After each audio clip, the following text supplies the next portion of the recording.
Hi friends, ಇನ್ನೂ ಚಾನಲ್ಗೆ ಸ್ವಾಗತ ಸುಸ್ವಾಗತ. ಇವತ್ತು ನಾವು ಬಿಸಿಬೇಳೆ ಬಾತ್ ಮಾಡ್ತಾಯಿದ್ದೀವಿ. ಫಸ್ಟು ಕುಕ್ಕರ್ನಲ್ಲಿ ಮೊದಲೇ ಹಚ್ಚಿಟ್ಟುಕೊಂಡ ಬೀನ್ಸ್, ಕ್ಯಾರೆಟ್, ನೌಕೋಲ್, ಸ್ವಲ್ಪ ಹಸಿ ಕಡಲೆ ಬೀಜ, ಸ್ವಲ್ಪ ಉಪ್ಪನ್ನು ಹಾಕಿ 2 ವಿಸಿಲ್ ಬರೋವರೆಗೆ ಕೂಗಿಸ್ಕೊಳ್ಳೋಣ.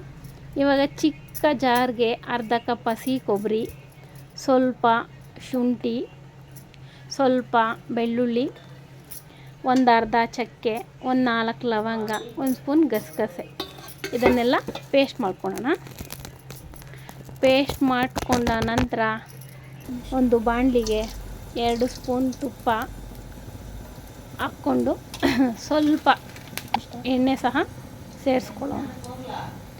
ಎಣ್ಣೆ ಕಾದ ನಂತರ ಒಂದು ಅರ್ಧ ಸ್ಪೂನ್ ಸಾಸಿವೆ, 1-2 ರೆಂಬೆ ಕರಿಬೇವು ಸಹ ಹಾಕ್ಕೊಳ್ಳೋಣ.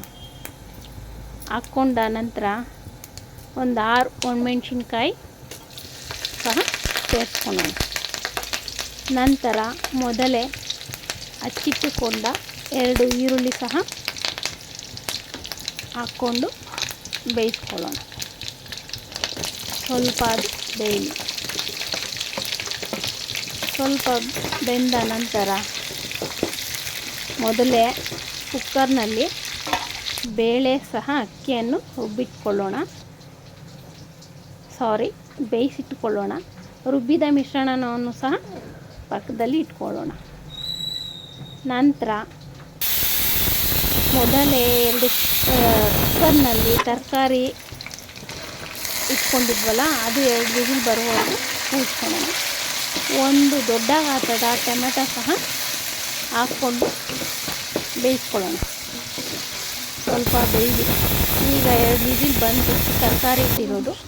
ಇವಾಗ ಸ್ವಲ್ಪ ಕೊತ್ತಂಬರಿ, ಸ್ವಲ್ಪ ಪುದೀನ ಸಹ ಹಾಕ್ಕೊಂಡು ಬೇಯಿಸ್ಕೊಳ್ಳೋಣ. ಸ್ವಲ್ಪ ಪುದೀನ ಬಾಡಿದ ನಂತರ ಒಂದು ಅರ್ಧ ಸ್ಪೂನ್ ಅರಿಶಿನ ಸಹ ಸೇರಿಸ್ಕೊಳ್ಳೋಣ. ಅದು ಸೇರಿಸಿದ ನಂತರ ಇವಾಗ ನಾವು ಮೊದಲೇ ಮಿಕ್ಸಿಗೆ ಹಾಕ್ಕೊಂಡಿದ್ವಲ್ಲ ಮಿಶ್ರಣ, ಅದನ್ನು ಸಹ ಹಾಕ್ಕೊಳ್ಳೋಣ. ಸ್ವಲ್ಪ ಕಲ್ಲುಪ್ಪು ಸಹ ಸೇರಿಸ್ಕೊಂಡು ಇವಾಗ ರುಬ್ಬಿಟ್ಟಿರುವ ಮಿಶ್ರಣ ಸಹ ಇದಕ್ಕೆ ಹಾಕಿಕೊಳ್ಳೋಣ. ಹಾಕ್ಕೊಂಡ ನಂತರ ಸ್ವಲ್ಪ ನೀರು ಸಹ ಹಾಕ್ಕೊಳ್ಳೋಣ. ಹಾಕ್ಕೊಂಡು ಸ್ವಲ್ಪ ಅದು ಕಾಯಲಿ. ನಂತರ ನಾನಿಲ್ಲಿ 2 ಪ್ಯಾಕೆಟ್ ಬಿಸಿಬೇಳೆ ಬಾತ್ ಪೌಡ್ರ್ ತೊಗೊಂಡಿದ್ದೀನಿ. ನೀವು ಯಾವ ಪೌಡ್ರ್ ಬೇಕಾದರೂ ಸಹ ತೆಗೆದುಕೊಳ್ಳಿ. ಸ್ವಲ್ಪ ಹಸಿ ವಾಸನೆ ಹೋಗಬೇಕು, ಯಾಕಂದರೆ ಹಸಿ ವಾಸನೆ ಹೋದ್ರೇ ಸಹ ಇದು ಟೇಸ್ಟ್ ಬರೋದು. ಇಲ್ಲಿ ನಾನು ಗೋಡಂಬಿ ಹಾಕಿಲ್ಲ, ನೀವು ಹಾಕ್ಕೊಬೋದು.